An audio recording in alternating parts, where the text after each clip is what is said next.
Buenos días, somos el grupo número 6 con el tema gestacionales y placentarios. Los integrantes son Maylin Díaz, Adrián Guerra, Angie Novoa, Melanie Luna, Jorman García y quien les habla, Marcela Villegas.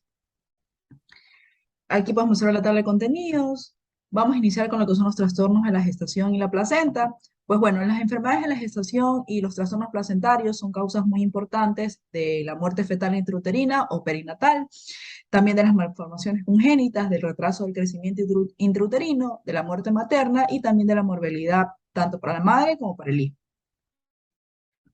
Aquí en esta imagen podemos observar una placenta normal con vellosidades coriónicas del primer trimestre, compuesta por lo que es una red frágil del estroma central, rodeada por dos capas distintas del epitelio.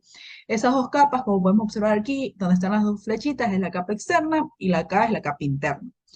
La capa externa se la denomina como sincitio trofoblasto y la capa externa es sincitio trofoblasto y la capa interna es el citotrofoblasto. En esta segunda imagen podemos observar vellosidades coriónicas del tercer trimestre que se encuentran formadas por un estroma con una densa red de capilares dilatados rodeados tanto por citotrofoblasto y por el citotrofoblasto muy ralos. Vamos a hablar sobre los trastornos de la primera mitad de la gestación. Tenemos el aborto espontáneo y el embarazo ectópico. Iniciando con lo que es el aborto espontáneo, pues el aborto espontáneo se lo define como la finalización de la gestación antes de la semana 20. La mayoría de los casos suceden antes de las 12 semanas. Entre el 10 y el 15% de las gestaciones clínicamente determinadas terminan en lo que es un aborto espontáneo. Sin embargo, mediante análisis sensibles de la gonadotropina coriónica, se han determinado que el otro 20% de las gestaciones precoces en mujeres sanas acaban espontáneamente, muchas veces sin llegar a detectarse. Se han identificado múltiples causas fetales y maternas del aborto, pero las causas más importantes son las anomalías cromosómicas fetales, los factores endocrinos maternos, los efectos físicos del útero, los trastornos sistémicos y por último las infecciones. En las anomalías cromosómicas fetales, aquí van a entrar la aneuploidia, la loidia y las translocaciones. Estas se encuentran presentes cerca del 50% de los abortos precoces. Otros efectos genéticos también más leves, para los que no existen habitualmente lo que son pruebas genéticas rutinarias, explican una proporción adicional de lo que son los abortos. En los factores endocrinos maternos, aquí van a estar incluidos los efectos de la fase lútea, la diabetes mal controladas y otros efectos endocrinos no corregidos.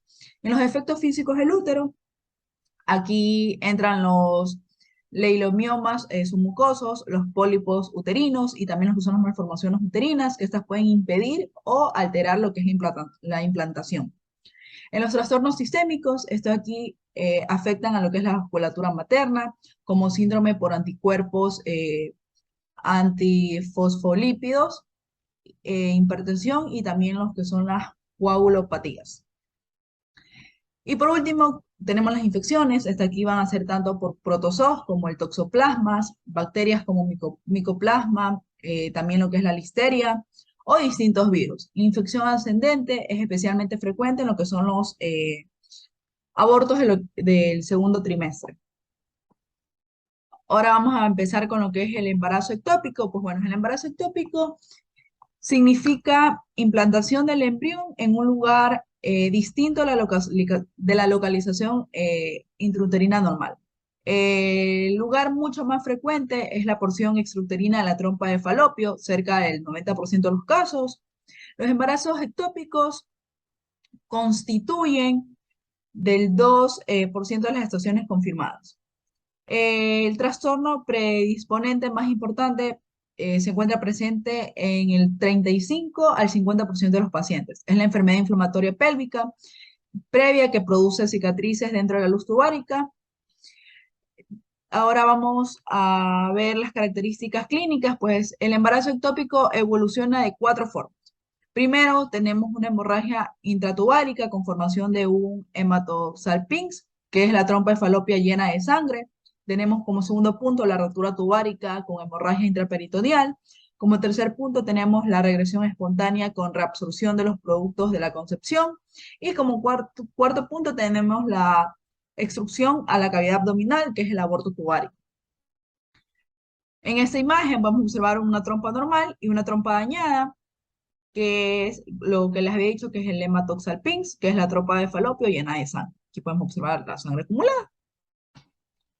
Bueno, por último, tenemos que la rotura tubárica, como ya lo había mencionado, es una emergencia médica que se encuentra caracterizada por la aparición de un dolor abdominal que puede ser moderado o a su vez también intenso, y también con una hemorragia vaginal de 6 a 8 semanas después del último periodo menstrual, correspondientes a lo que es la distensión y posterior a lo que es la ruptura de la trompa de falopio.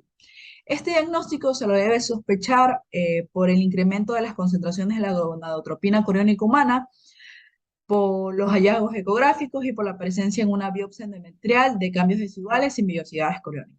Gracias.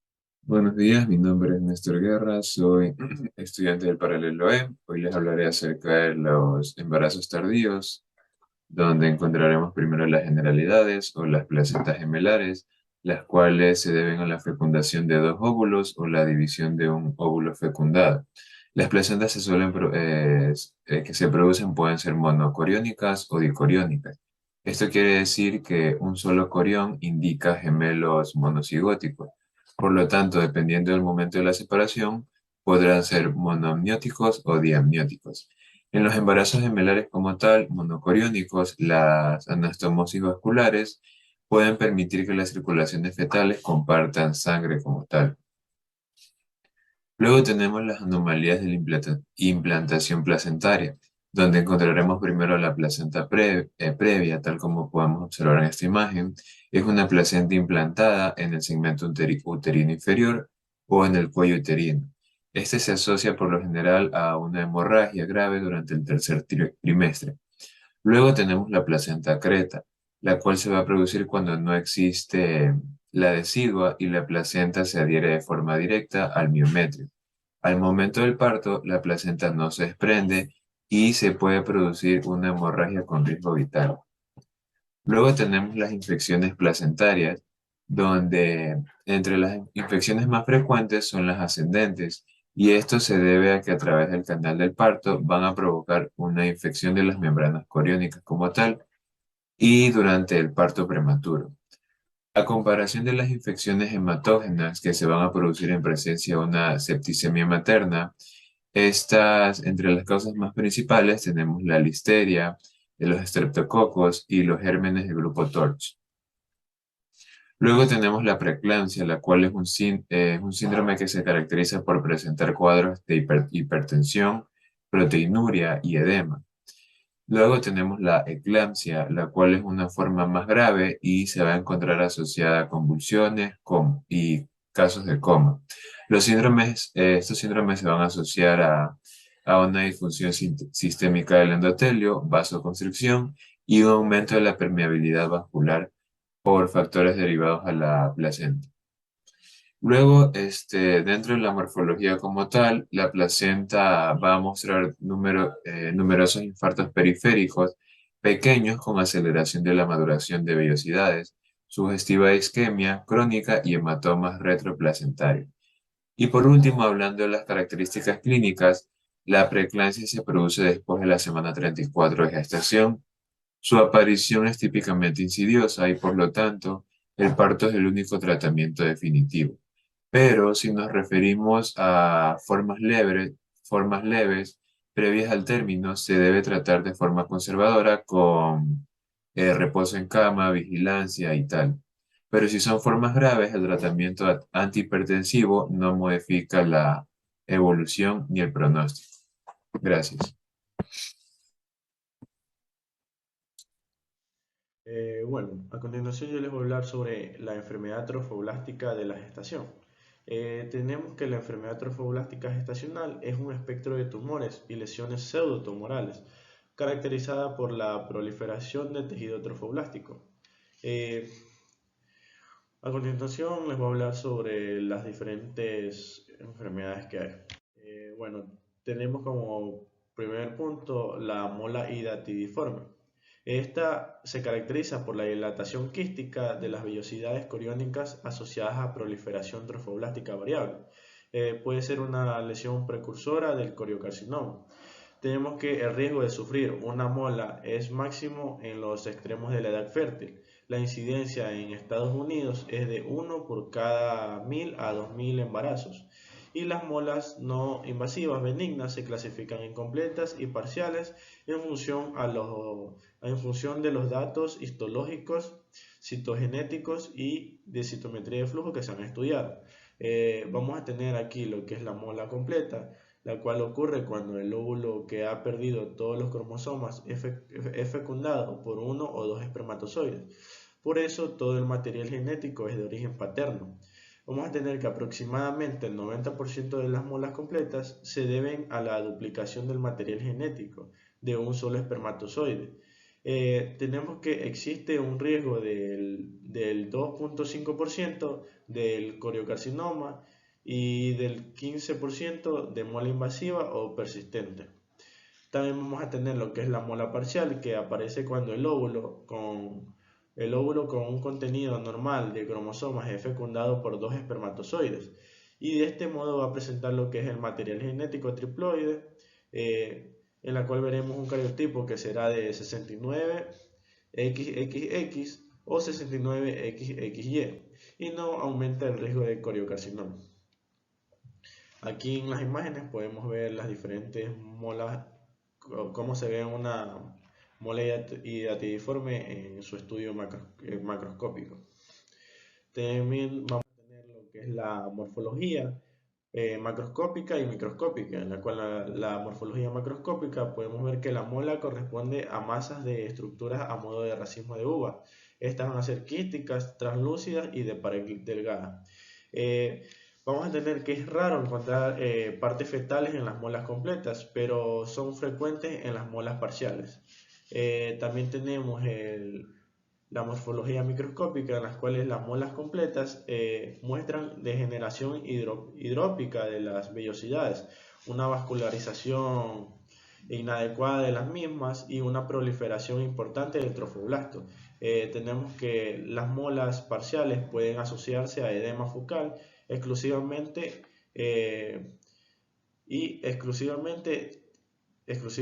y tienen proliferación del trofoblasto ligera y focal.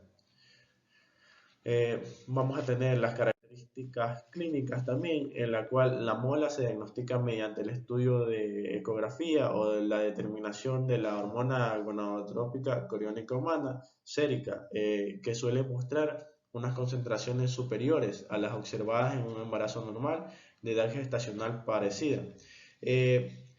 Tenemos que en un legrado exhaustivo es un tratamiento adecuado para la mayoría de las molas, y las determinaciones séricas de la hormona gonadotrópica coriónica humana permiten lo que es identificar posibles molas invasivas o coriocarcinomas. Bueno, a continuación también tenemos lo que es la mola invasiva, la cual penetra e incluso puede llegar a perforar lo que es la pared uterina y se asocia a la proliferación de células del citotrofoblasto y del citotrofoblasto.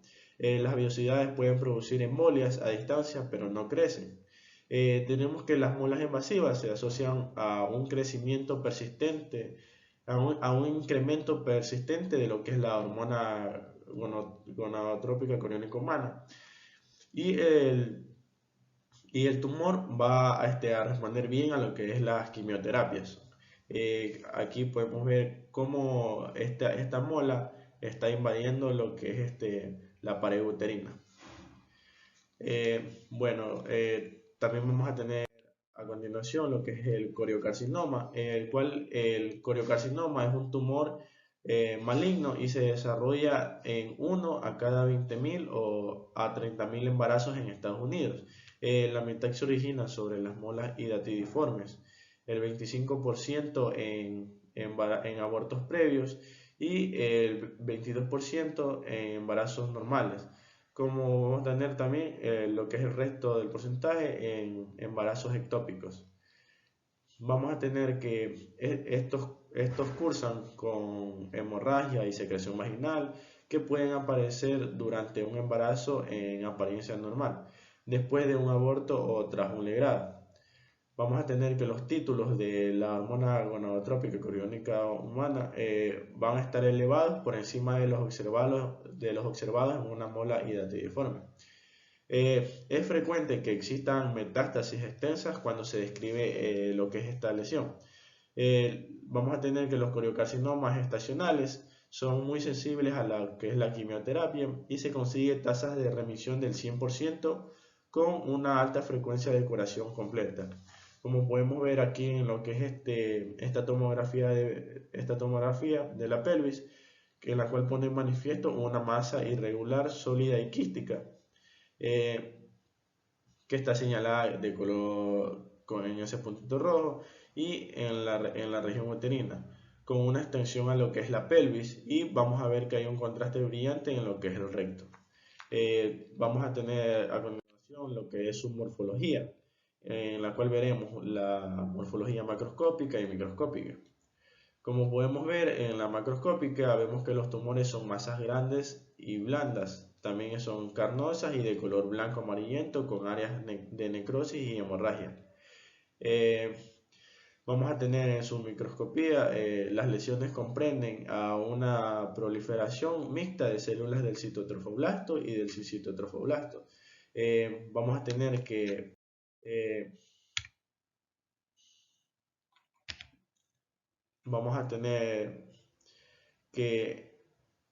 también lo que es el tumor trofoblástico del lecho placentario, en el cual los tumores trofoblásticos del lecho placentario van a representar lo que es menos del 2% de todos los tumores trofoblásticos estacionales, de los que ya hemos hablado anteriormente, y van a corresponder a una proliferación